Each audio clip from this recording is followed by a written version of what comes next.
পিএসজিতে নিজের শেষ সময়গুলোতে ভালো ছিলেন না কিলিয়ান এমবাপ্পে। ক্লাব কর্তৃপক্ষের সঙ্গে বনাবনি না হওয়ায় খেলার সুযোগও পাচ্ছিলেন না নিয়মিত।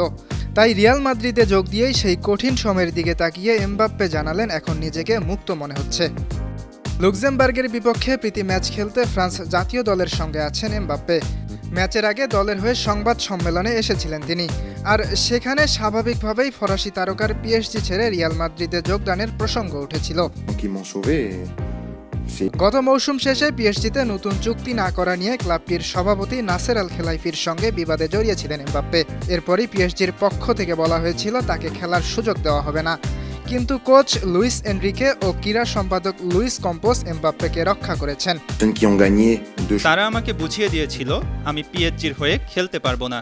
তারা এই কথাটি আমার মুখের উপর বলে দিয়েছিল, উগ্রভাবে বলেছিল। লুইস এনরিকে ও লুইস কাম্পোস আমাকে বাঁচিয়েছে, তাছাড়া আমি খেলতেই নামতে পারতাম না।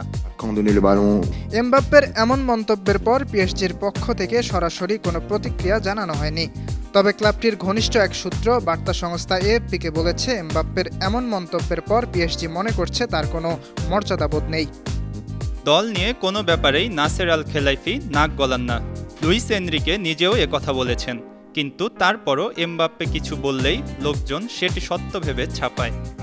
জার্মানিতে আগামী 14 জুন থেকে শুরু হবে ইউরোপিয়ান চ্যাম্পিয়নশিপ, তাই এখন এমবাপ্পে ব্যস্ত থাকবেন ফ্রান্স দলে। এরপর শুরু হবে রিয়াল মাদ্রিদের জার্সিতে নতুন শুরু।